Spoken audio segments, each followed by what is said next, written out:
Today, my guest is Benjamin Cohen, the founder and chief executive of Pink News, a leading source of information on issues concerning the LGBTQ plus community. In early 2021, Ben was one of 5 guests on a BBC segment which asked whether Jews should be counted as an ethnic minority, a segment in which he was the only Jewish person. Benjamin, thank you very much for joining me. How are you doing today? Yeah, good, thank you. So, for a bit of background, for those who weren't aware of what happened, you were on a BBC panel that questioned whether Jewish people are an ethnic group. The issue arose following a tweet from Labour Party Deputy Leader Angela Rayner, in which she congratulated Anna Sarwar for becoming the first ethnic minority leader of a political party in the UK. You replied, "I guess Jews don't count, Angela. You were first elected in a general election fought by a Jewish Labour leader," and you were, of course, referring to Ed Miliband. Others pointed out that Benjamin Disraeli, who led the Conservatives 2 centuries ago, was also ethnically Jewish, and that Herbert Samuel led the Liberals in the last century, and Michael Howard was the leader of the Conservative Party less than 2 decades ago. Benjamin, how did it feel being the only Jewish person on a panel of 5 that asked whether Jews should be counted as an ethnic minority? Well, I mean, it seems slightly ridiculous because I didn't realise that specifically was what I was going to be asked about. So I was invited on to talk about the tweet, which was Angela Rayner, as you say, Deputy Leader of the Labour Party, basically not considering that Jews are an ethnic minority. I wasn't aware that it would then switch to a debate about whether Jews are indeed an ethnic minority. So there was a panel of 4 political guests and the presenter as well. And so I was the only guest specifically, is what the BBC said, on that particular topic, but the panel was there for the whole time. And the panel were asked if they agreed with me that Jews are an ethnic minority. And I felt that this is something that you just really couldn't. I don't believe you would ask of any other ethnic group. What I didn't know at the time was that there wasn't just one Jew on the programme, because the presenter was actually Jewish, but that wasn't disclosed, and I didn't realise that until afterwards. But the whole thing seemed slightly ridiculous because I was being asked, as it happens by a Jewish presenter, is it not the case that Jews don't face discrimination, which is just not true, because Jews do.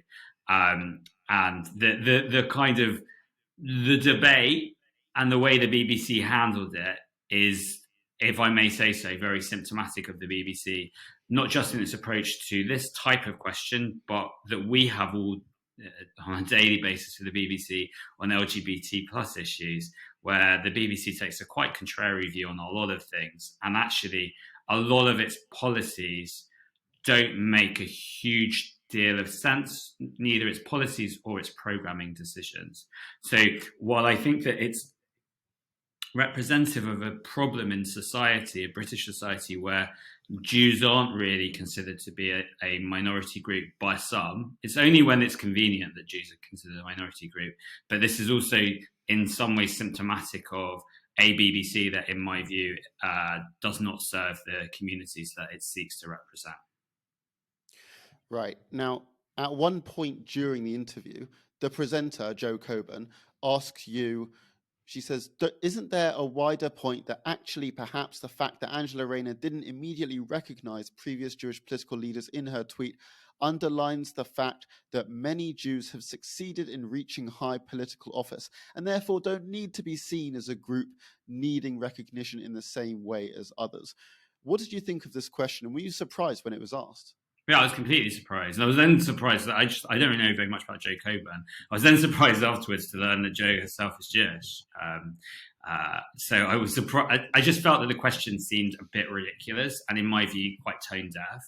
But as I say, it's sort of representative of the way the BBC approach quite a lot of issues, and the way that, in general, people do think about Jewish people. So I'm constantly having debates with people who don't believe that Jews face discrimination and think, well, they'll say to me, well, you're the you're the CEO of a business, so it's very different to be a Jewish leader of a business than being another minority. And the reason why I disagree with it is, A, Jews do face quite significant and specific discrimination. But also, I don't believe that we should be having an oppression Olympics. So the discrimination that I may face is different to someone, for example, who might be black. But it's different. But we're not trying to do like, well, who's got the worst situation, right?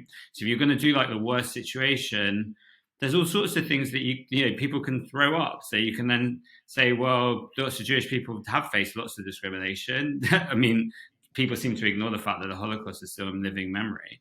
But that's not to say that black people don't face discrimination too. I'm just simply saying that you don't need to compare one to the other. And actually that's why I would say that Joe's question felt tone deaf, because it ignores the fact that Jews continue to face discrimination in today's society, but also that I don't believe it's relevant to compare one group of people who do face oppression. We're not the majority community at all in the United Kingdom, with any other group, because everyone has their own experiences, their own challenges that they seek to overcome.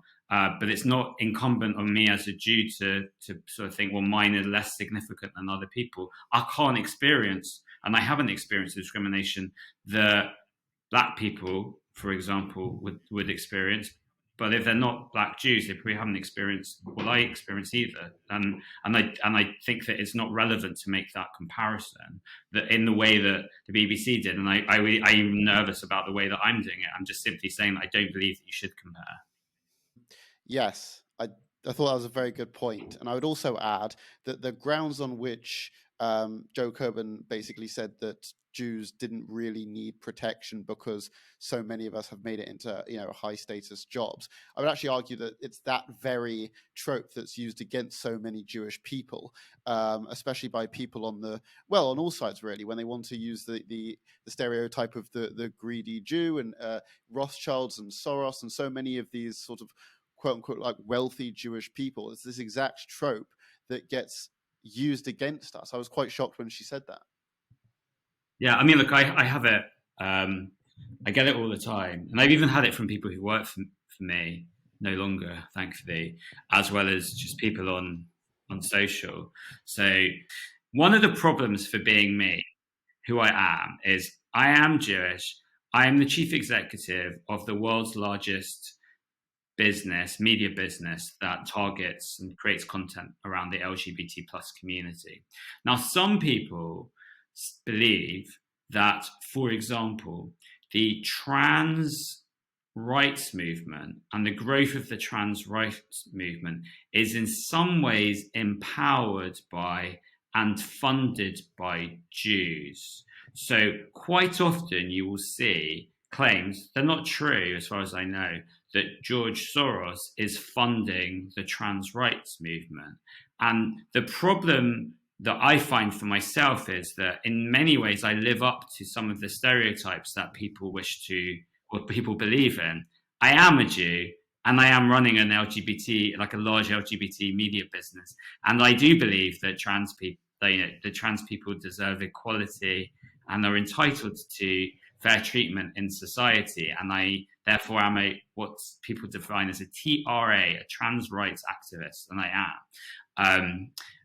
But I am living, there's some people who believe that I support that because it's part of a general Jewish conspiracy to turn the world a bit more trans, and that same-sex marriage is also part of another conspiracy about like changing the kind of like white Christian, I can't even say Judeo-Christian, but like the Christian model of like, what does marriage mean? A man and a woman is what they believe, but I was the chair of the Out for Marriage campaign that successfully campaigned for the introduction of same-sex marriage in England and Wales.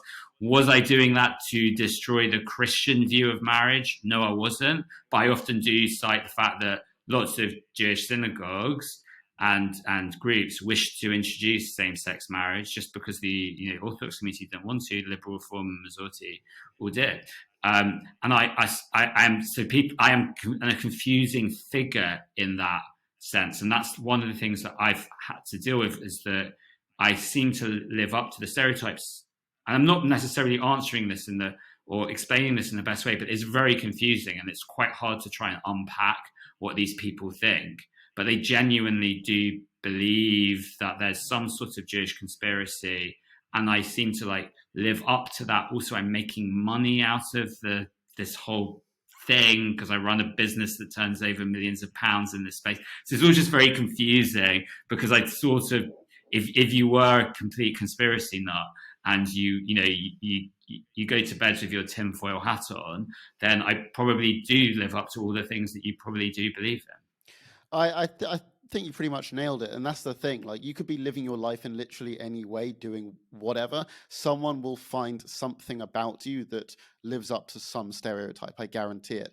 And, I think anti-Semitism and racism it's irrational, really. It doesn't really matter what you're doing. And as you were saying that, it sort of reminds me of this far right conspiracy theory, the Great Replacement, that says Jews are masterminding. This is it. Yeah.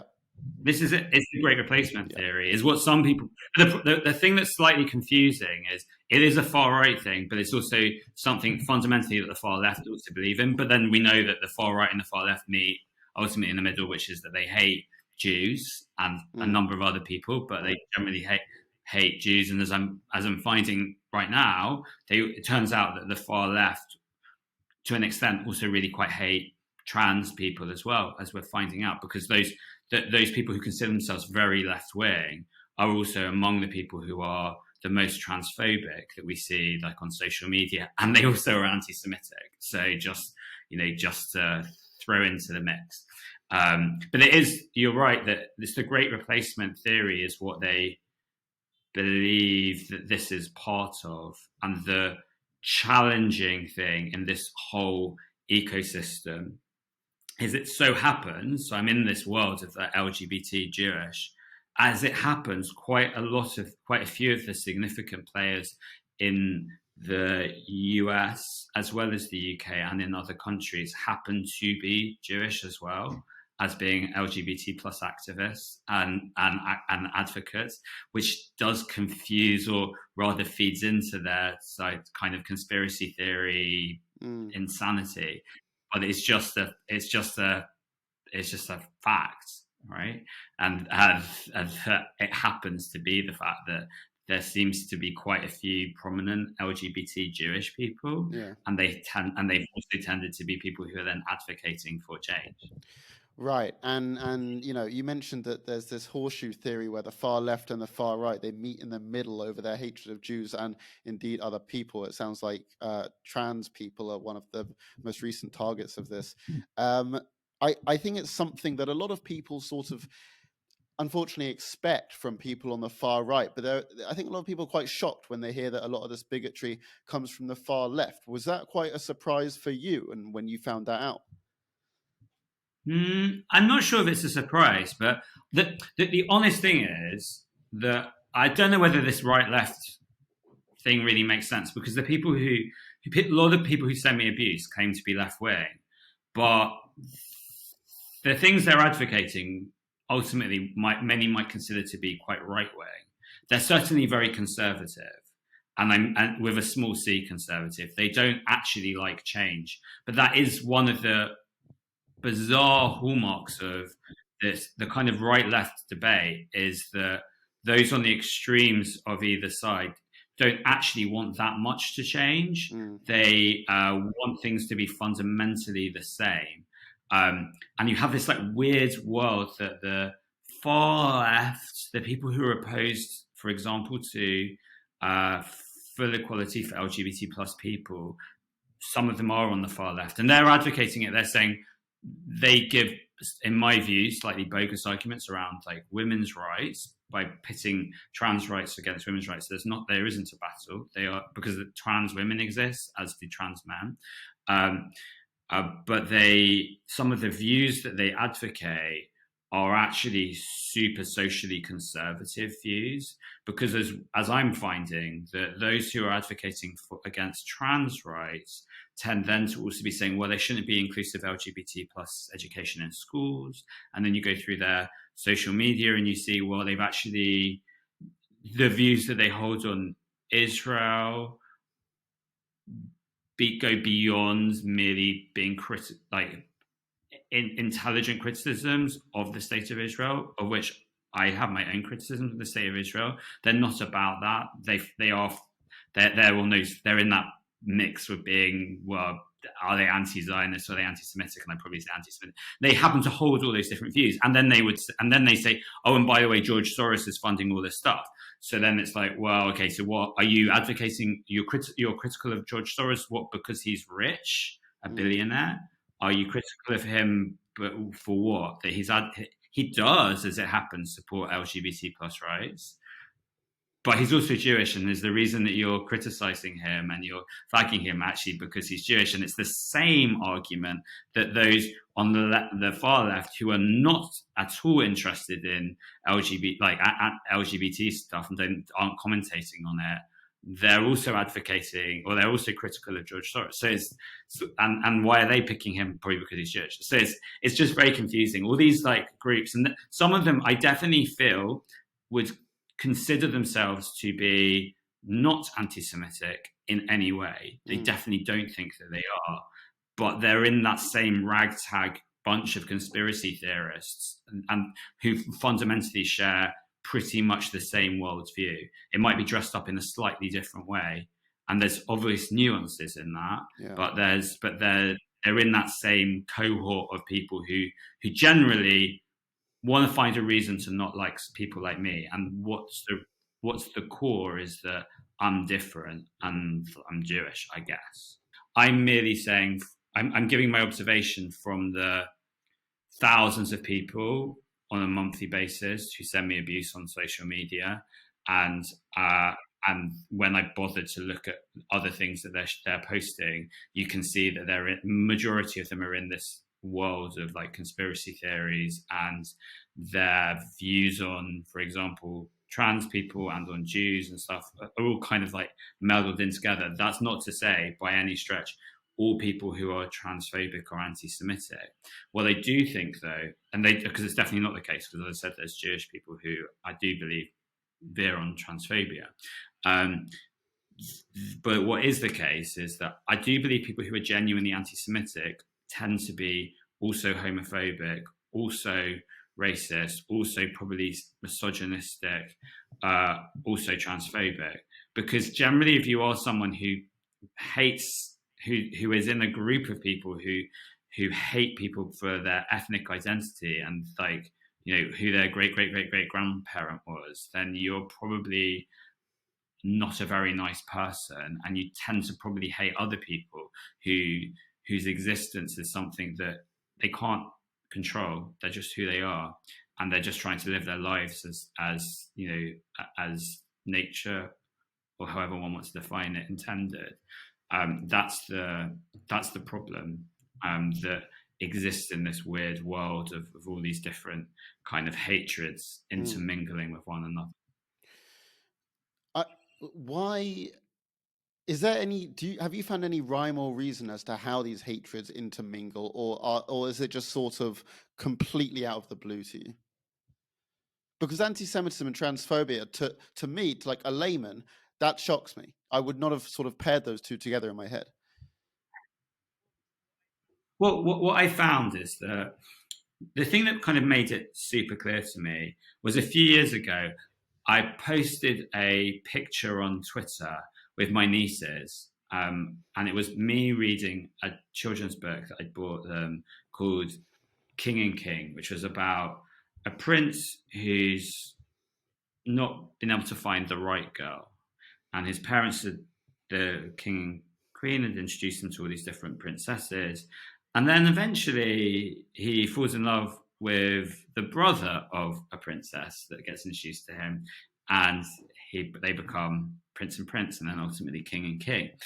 Now, the abuse that I got for that started off homophobic, but within about an hour, it switched to really rancid anti-Semitism. The worst that I've experienced.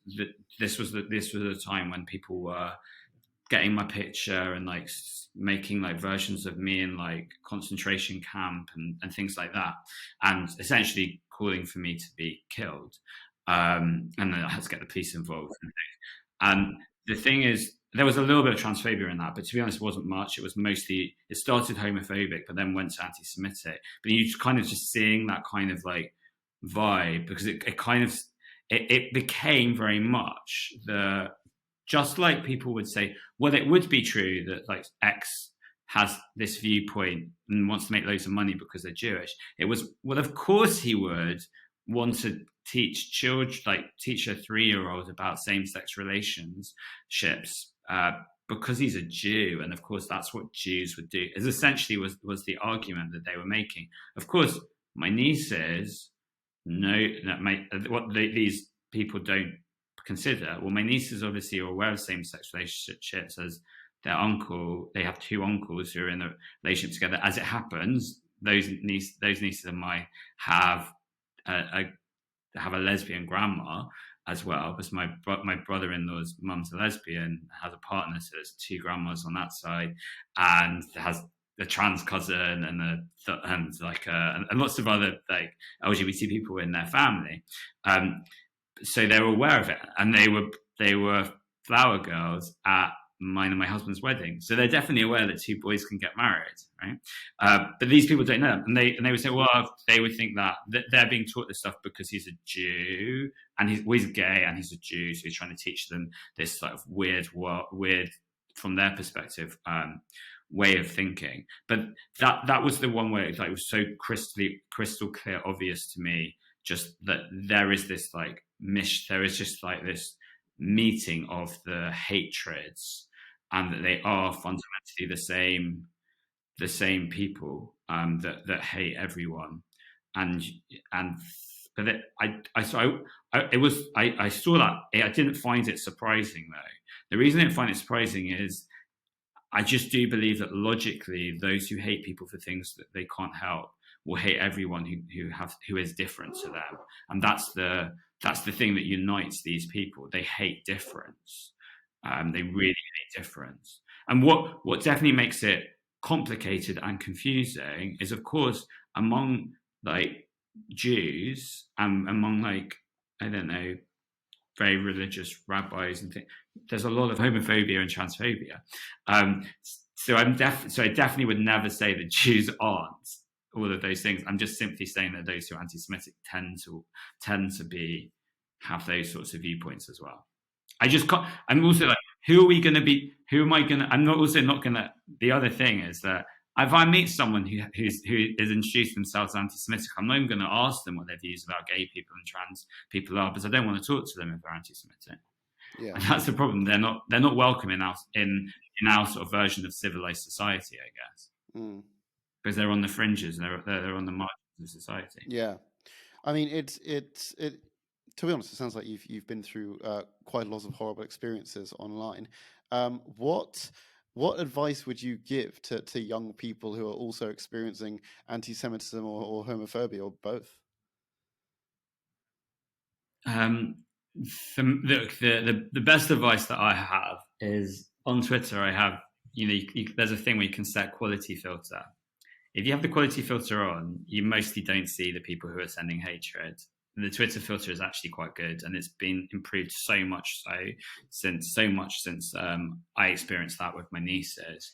I only see those things when someone who the Twitter quality filter hasn't filtered out interacts with one of these trolls. So my advice is use as many of the filters as possible, because actually the filters are quite good. And now, particularly Twitter, has better reporting functions than it did do. A lot of Pink News' business and a lot of our audience is on Snapchat. The positive thing on Snap is that there isn't really much hatred on there. The public feed, the Discover feed, is curated, and only approved media partners are on there. There's not people who are spreading things like racism, anti-Semitism, transphobia, homophobia. It's not allowed.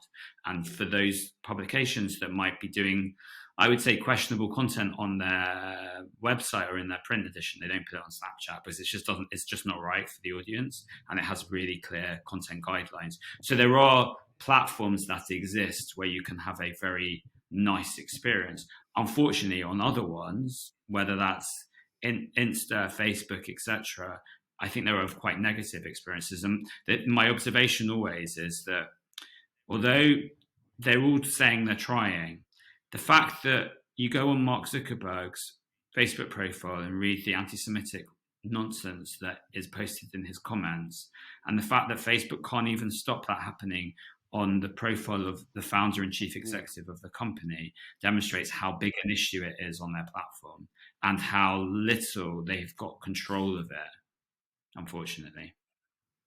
Yeah, I mean, as you mentioned, Facebook, Twitter, and I'd say also Instagram are some of the just awful at moderating anti-Semitism.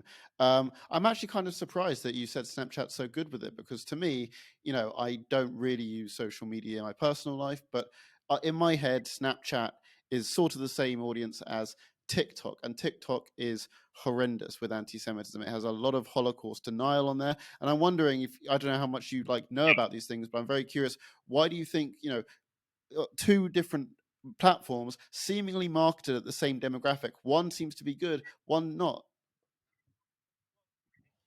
Well, TikTok, the difference is, firstly, TikTok has a phenomenal algorithm. So the slight issue is, as it happens, I've never seen any anti-Semitism on TikTok, right?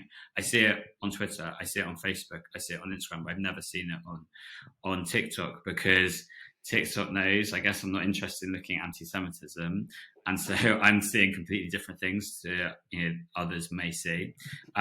The primary difference is Snap is a closed platform. It's not fully open. So on TikTok, Instagram, Twitter, anyone can post things. Now, while anyone can create content on Snap, which is for their friends, so like for followers, you can't, there's not the same public feed.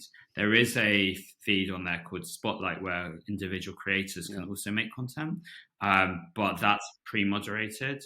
So you shouldn't unless something's fallen through the net by accident, there won't be something that you'll see that's inappropriate. And on Discover, which is where Pink News has their 14 shows now, there's a really quite extensive vetting process that goes on before partners are onboarded. There's really extensive rules, and every piece of content that we put out is pre-moderated, and there's very strict rules about like what can be in headlines. So if someone decided to go onto a Snapchat and they were a publisher that were presenting that they were not making anti-Semitic content, and then started making it or homophobic or transphobic or racist, they wouldn't get beyond the first episode because they'd get banned.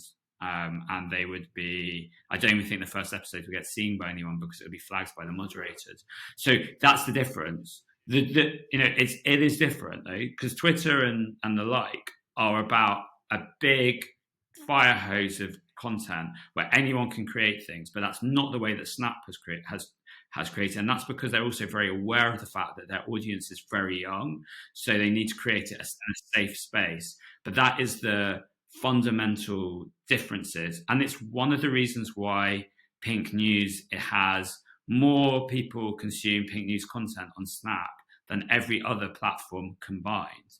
And the reason for that is that if you're LGBT plus and you're consuming our content, you're on Snap, you're consuming in a friendly environment, and you're consuming in a safe environment. Whereas I just don't believe that the levels of safety are as good on the other ones.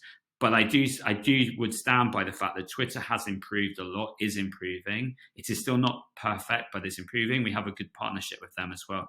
TikTok, I think the challenge is that the algorithm is really good, so it will suggest things. My cousin told me that he's seeing, my cousin's like, has very different views on me on quite a lot of things, but he's like a COVID vaccine skeptic, and he's getting all of that information from TikTok. And I've never seen that on TikTok. What I see on TikTok is gay things. I'm interested in history, so I see a lot of history stuff, but it's not a ridiculous like conspiracy theory history. It's real history, and that's mostly what I see. So everyone's seeing different things, and because there is so much content on there, I do believe that they're struggling to be able to properly moderate it in a way that I think all of us would prefer. But I do think in some ways they're doing a better job than Facebook, because TikTok is a new platform. Facebook has been in existence for years, for well over a decade, and I really do feel that they have the capability, as Meta, as one of the world's largest companies. I think that they have a duty and obligation to ensure that their platforms are as free from hate as possible. The problem is that the hate speech, I was having a meeting about it with my head of audience earlier. The problem is that hate speech encourages more people to comment, encourages views, and encourages engagement. And there is an argument to say that platforms like Facebook, Insta, etc., wish for that argument to exist in order to keep people engaged and hooked on the platform. Yeah, it's very encouraging to hear that there are companies like Pink News that are sort of very considerate about how their content is consumed and about the restrictions that you would put on to prevent sort of hatred being spread on certain apps. Let's get to Pink News. You are the founder and chief executive of Pink News. Can you tell us a bit about how the motivation to set that up came about? Yeah, so look, my original business was Jewish community website before websites properly existed, which was JewishNet, and certainly before the term social network existed. And it did little bits of social networking, and that merged with the Jewish News. Ultimately, reversed onto AIM. There was another business called Totally that we kind of took over, merged, take over. Then I did a search business, and my search business was definitely on the wrong side of the Atlantic, and very complicated story, but we were basically being sued by Apple, and I happened to be interviewed by the Times. The guy from the Times invited me to the Christmas party because it was on the same night. Couldn't do that at the moment. I went there and I was offered to write something for the Times about my experiences. And that then evolved into a regular column for the Times. And then I asked if I could write about LGB issues. The term LGBT didn't exist at that point. And they said no, because they said they had enough people writing those things. Like Andrew Pierce at the time was at the Times. And so I said, okay, well, I just thought I might just start my own thing. And that was Pink News. So there wasn't a huge amount of thought right at the start. But what there was that when I started Pink News, civil partnerships were about to be introduced in England, in the UK.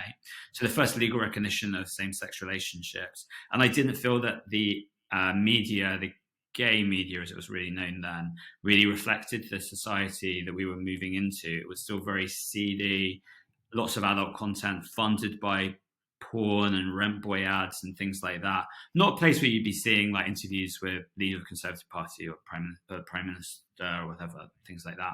So I wanted to create something different, and Pink News was that. And it very quickly grew an audience. And then over going for 16 years, we've had a lot of different waves. We grew a lot on Facebook. So we grew our audience in America through Facebook initially. So majority of our audience is in the States now. And then we had our new evolution because of Snapchat, where we launched in 2018, so 4 years ago.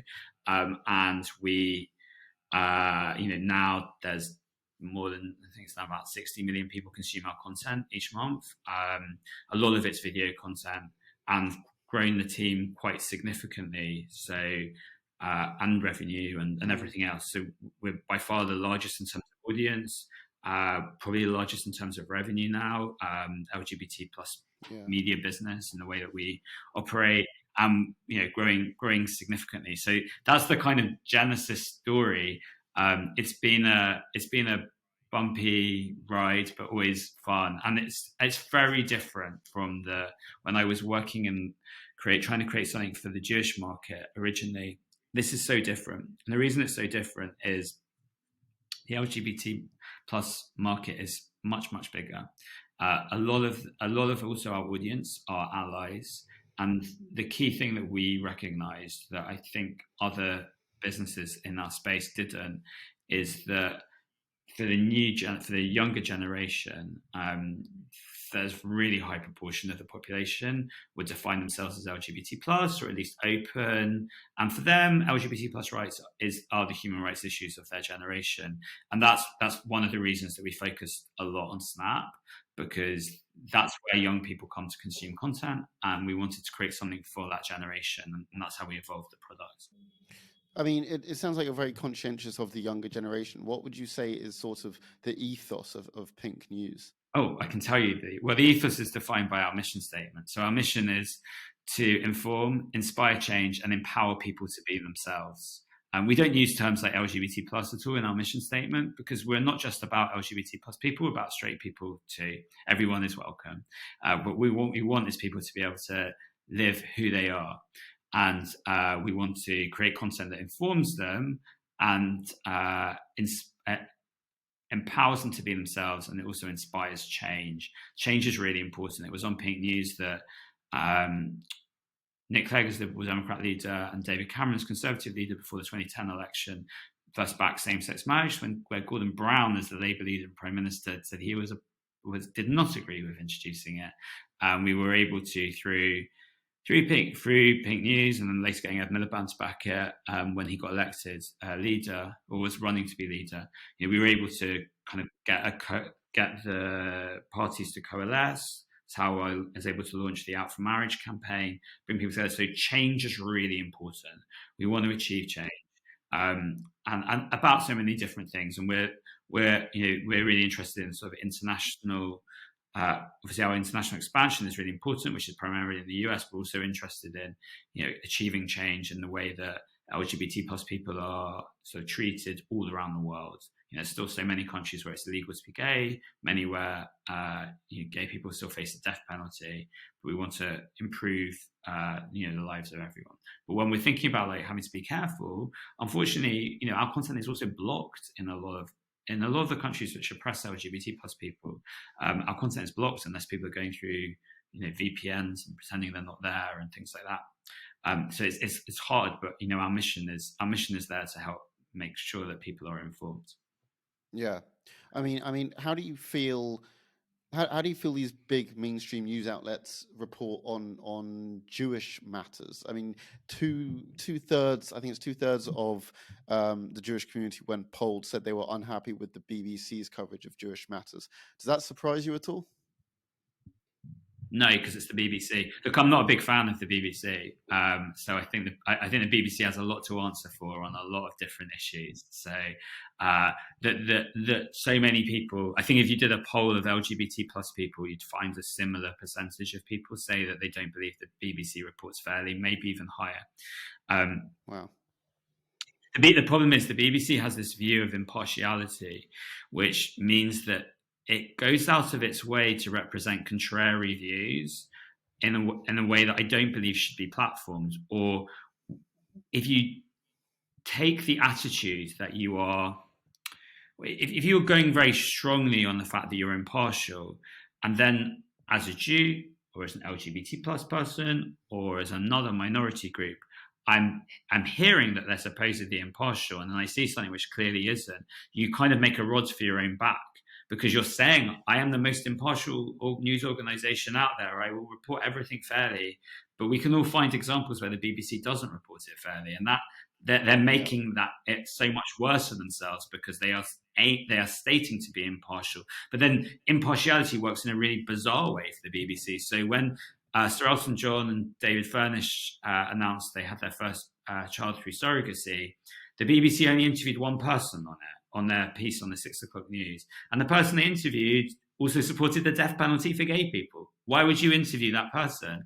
Why, when I was on debates around same-sex marriage being introduced, I was constantly debating other people who supported the death, or I think maybe it was the same person, supported the death penalty for gay people. It's not even relevant, right? Get me on with Anne Widdecombe or someone who, while she definitely doesn't support LGBT rights in the way that I would agree with, and she opposed same-sex marriage, she doesn't think that gay people in Uganda should be executed, as far as I know. I hope not. But the BBC's impartiality, feelings, means, well, you need to find this contrary voice, but sometimes there isn't a contrary voice. And there shouldn't be. And the one thing I would say is, thankfully, I think that they have this issue when it comes to reporting on issues relating to the Middle East. I don't believe that the BBC would do a feature about anti-Semitism on like Radio 4, where they also have a member of the Ku Klux Klan or an avowed anti-Semite or a neo-Nazi debating. Unfortunately, with LGBT plus issues, they have the equivalence of that, and that's the problem. And that's why I say, like, I have a lot of issues with the BBC. I have my Jewish issues are probably like about half as big as my issues around LGBT plus issues. Yeah, I mean, even former BBC chairman Lord Grade said that the BBC considers it a weakness to ever apologise, when really it's a big strength. Now, as well as your professional work, Benjamin, you're a trustee and a non-executive director of the charity Humanity and Inclusion, which is an organisation that aims to improve the lives of people with disabilities. What prompted you to get involved in this area? Well, I live with a disability, so I have MS. I've lived with MS for a long time. I don't know exactly how long. I was diagnosed when I was 23, but I had glandular fever just before my bar mitzvah, and I never really got better. And I kind of went through periods of being diagnosed with chronic fatigue syndrome, and ultimately was correctly diagnosed as MS. And that was one of the reasons that I wanted to be involved with HI, Humanity and Inclusion, which used to be known as Handicap International, not very politically correct name in the UK. It's what it's known as in France. It's a co-recipient of the Nobel Peace Prize, and does fantastic work for people with disabilities. And because of the different disabilities that I experienced as a person living with MS, I could only imagine the discrimination, the inequality, and the difficulties of being someone with a disability in the developing world. And that's the reason why I wanted to join the board and help out. I will be soon. I don't know exactly when it is, stepping down. So I've been the trustee for a long time, technically too long, but we keep allowing my one to extend, because I think I'm the longest serving one at the moment. But it's a real, really important charity that does so much around the world. And I've been in debates, there, because on some of the issues, because I was in the charity does work in the occupied territories, and I was in a meeting once with someone who's no longer involved as a trustee, and they just made a comment about Israel, and I was like, this basically sounds like it's a bit anti-Semitic. Well, I had to take them out of the room and explain why it was anti-Semitic. They did accept it and apologized, actually, which was very good. But I can see how easy it was, and that person's definitely not anti-Semitic, but just said things without really thinking about it. And the criticism that they made of Israel was different to the criticisms that they would make of all of the other countries where HI is needing to do work because of conflict. It was very specifically, and it was sort of like they haven't. Why would they? It was like one of those people. It was like one of those comments that are, why are they doing this when they've experienced the Holocaust, or when it's don't make equivalence, and also this has nothing to do with it. Israel didn't exist when the Holocaust happened, and Jews aren't responsible for Israel, and Israel is, although it's a Jewish state, you can't. There's a false equivalence. There's just two things that are completely separated. And having explained that to the person, they accepted that. But you could understand. But it was useful for me to understand someone's worldview and to understand the way that they were thinking. But it's one of the interesting things about the different areas of my life that I get involved with, that you can understand the way that people have unintentional discrimination. But I sometimes hear that I hear similar things in the LGBT world, actually, which are where you hear comments about Israel which are fearing on anti-Semitism, are probably anti-Semitic, or you have we sometimes have if Pink News writes an article about Israel that's not even massively positive. It's like, I don't know, some new measures gone through, or a court ruling has meant something's been introduced. There's a lot of comments that are about other things, which are relating to like the conflict. And then there's people saying, well, of course it would be said. But then this, of course, it goes back to Antisemitism. Of course, Benjamin Cohen is the CEO.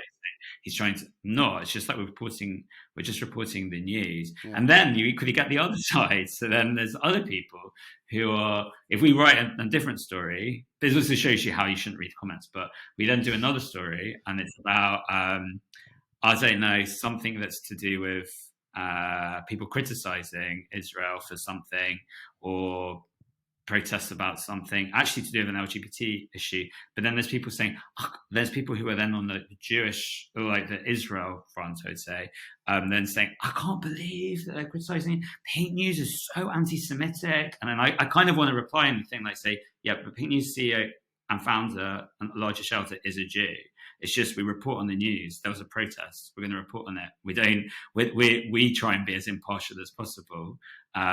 We report on everything, but you can, in some ways you can't win, unfortunately. Yeah. I sort of think that that's the case for a lot of Jews. You're gonna, like we said earlier, you're going to be accused of something, regardless of what it is. I really want to thank you for coming on this podcast against anti-Semitism. Before we end, I want to ask, what's next for you? What's next for Pink News? So next for me is, my husband and I, we talked about it a lot. We want to start a family. It's been a very bumpy road, and we haven't been successful yet, but we will keep trying. So that's definitely like the next thing on the agenda. And for Pink News, it's about continuing to grow. We're really focused on international growth at the moment. So starting really with continuing our US growth, but then we're starting to think about other countries and regions that we can be creating content for and targeting. So it's all about growing.